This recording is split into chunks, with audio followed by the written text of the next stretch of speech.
Hey, this is Don from Padlock Technologies, actually using a new camera. Let's see how this turns out.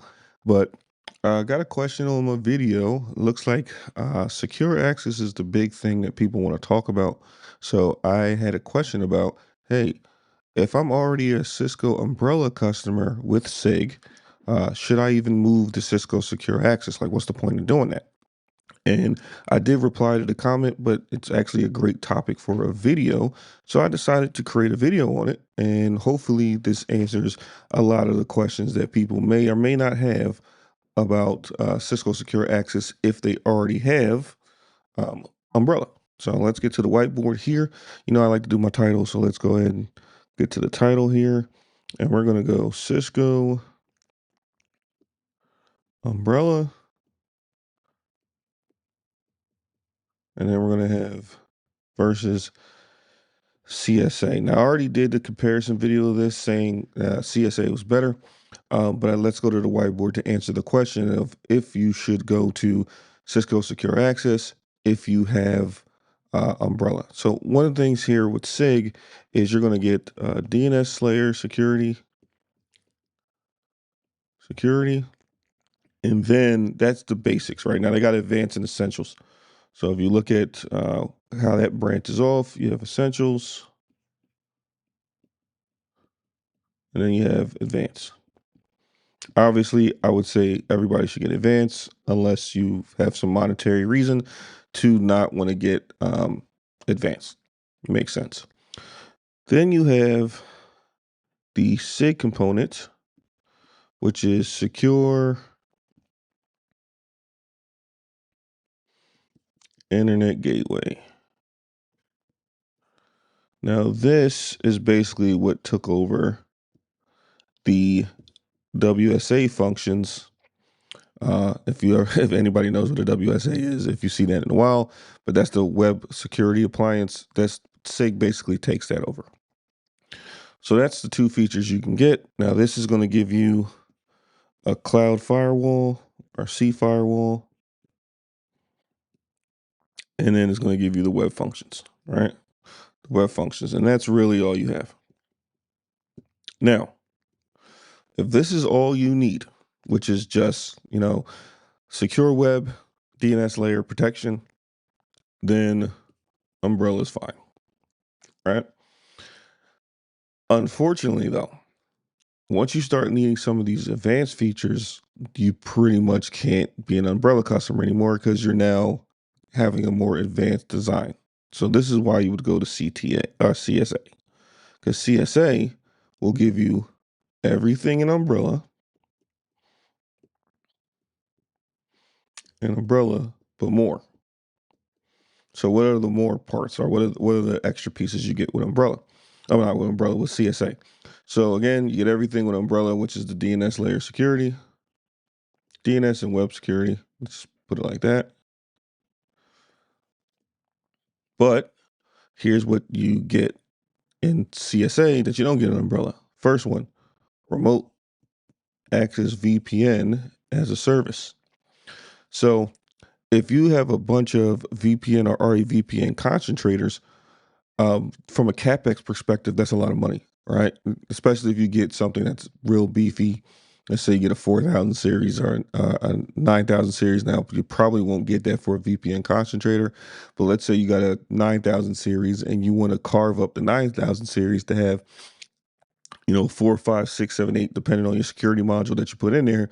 You can basically carve up with multi-instance a security module and have, five RAVPN concentrators. But now that requires a bunch of other stuff. You need certificates. You need all that other good stuff to make sure your RAVPN is functioning properly. So you do have a CapEx hit there, and then you may have a little bit of OpEx because someone has to manage all that via FMC or, God forbid, FDM. Again, FDM is not that bad, but I have my bias towards using FDM. Um, and the one thing you can't do though is, even if you had those VPN concentrators, you can't put them in different locations without smart hands. So you're going to have that OpEx expense that you're going to have to put in, or OpEx that you're going to have to put in, because hey, what if you want a RA concentrator on the East Coast, West Coast, and Central? Well, you're going to need smart hands to be in every one of those areas in order to do that. With Cisco Secure Access, you can pretty much deploy these in the cloud in these locations, and people can just, log in where they're closest to, and then the back end tunnels will, our resource connectors will get you where you need to go in terms of access, right? The other thing, which is the big topic, ZTNA. ZTNA capabilities are zero trust network architecture capabilities for people who are like vendors, you know, employees that need to get to a web-based application that you host. Stuff like this, you can do ZTNA and have people, and there's client base and there's browser base, right? So cloud base and browser base. If they have the client on their machine, the client will redirect whatever traffic's going to whatever FQDN they want to go to. It will redirect that. Browser based, they go to a browser, and you usually see browser based with vendors. You say, okay, you want to get to my whatever application to do data entry. All right, well, instead of just poking a hole in the firewall and potentially going out to the world itself, you can just do ZTNA. When people log into the browser base, they go to that website. It says, hey, we don't know who you are. You need to identify that you are. You say you are before you even get to the application, and then they log in, two-factor authentication, which you should have. And then they'll get presented with the web page, and then they have to log in again to the web page. Like the ZTNA structure is basically, you're going to prove that you are who you say you are before you even can get access to the application to log into it. All right. So it's never trust, always verify. That's a feature that you do not get with Umbrella. Um, the other thing, access to private resources. All right, to private resources. So in Umbrella, you don't have the capability. There's no such thing as a backhaul tunnel, right? Or a resource connector. And this is, let me put that in here, backhaul and resource are RCs, all right? So these backhaul tunnels and resource connectors connect people to your private applications.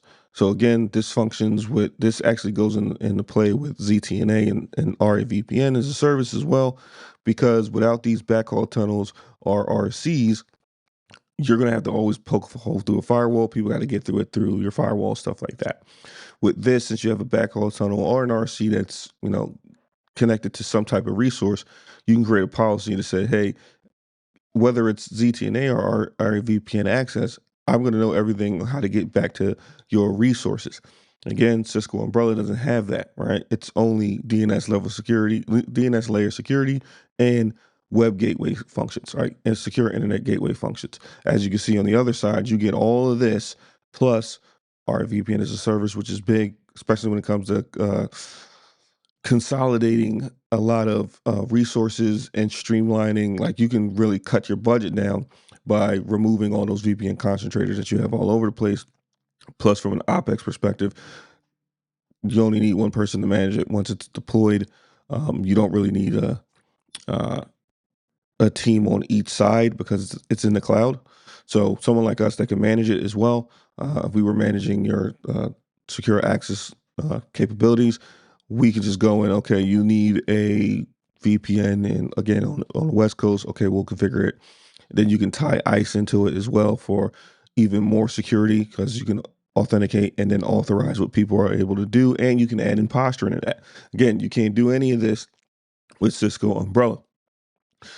That's why I always tell people, especially when the comment came in, hey, Umbrella might be cool for, just this basic function, but if you need more advanced functionality, you really need to move to Cisco Secure Access. And of course, you have to migrate all your policies over to Cisco Secure Access if you already have Umbrella. But if you're starting fresh and say, which one should I pick? I'm always going to tell you to go Cisco Secure Access, right? Even if you're not using the functions now, Eventually you will get to the functions, and you don't want to do a rip and replace to go, okay, I'm already an umbrella. Let me go to Cisco Secure Access, especially if you need this stuff. All right. Now, if you're an umbrella, again, if you only need these two things, there's really no need to add the extra stuff in Cisco Secure Access, but I would point people in Cisco Secure Access just because you're going to get more stuff.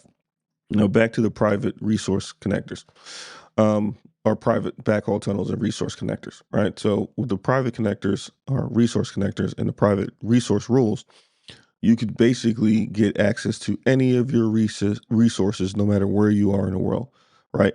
And you don't have to do it via RA VPN. That's the beauty of this, right? Especially if you're doing things like ZTNA with quick protocol and stuff in the background.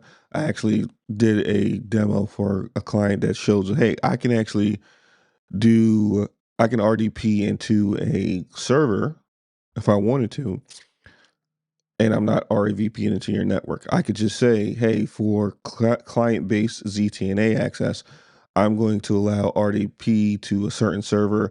And then when I try to RDP to that server from the outside world, not using RAVPN, the ZTNA module will intercept that traffic and then via the backhaul tunnel or resource connector, connect me straight to the resource.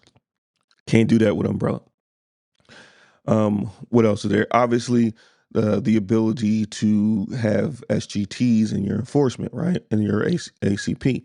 Can't do that with Umbrella. So now you're going to take your structure or your enforcement philosophy, TrustSec philosophy that you have on-prem, and you can move it into secure access and then create policies based on SGT. So again, the SGT follows you no matter where you go, decouples the subnet from your enforcement. So even if you try to go through something with Cisco Secure Access, I'm still holding you to your SGT based on, PX Grade Cloud, NAT integration and stuff like that. What else is there that I can pull right off of my head here? Um, Obviously they're adding more features to Cisco Secure Access. They're adding features to Umbrella too, but Cisco Secure Access get the new hotness all the time. But that is a brief, somewhat brief comparison of why you should go with Cisco Secure Access over Umbrella. And if you are an Umbrella customer, should you go to Cisco Secure Access? I think based on what we see here, I kind of answered it with the answer of depends on if you need all these advanced features. You will eventually need them. So, in my opinion, the answer is yes. And what is the advanced feature that I see the most that people ask for is this one right here, ZTNA. People want to take advantage of ZTNA, and they want to be able to give access to people without using RAVPN or give access to certain web applications to their vendors without using RAVPN, because you have to go through a whole bunch of problems with the RAVPN, making sure rule set and all that good stuff. With ZTNA, you could pretty much do it by identity. That's another thing. Everything is based on ID here, identity. And if you probably heard this already, identity is the new perimeter. And Cisco Secure Access takes advantage of that. So hopefully this video was informative. This is Don from Padlock Technologies. If you are looking to try to get Cisco Secure Access in your environment, there's going to be links in the description below. One's going to be a white paper. One's going to be a discovery call. The discovery call is basically to see where you are now and to get you where you want to go and how we can get you there, or how we can bridge the gap to get you there. Again, link's going to be in the description. Thank you and have a nice day.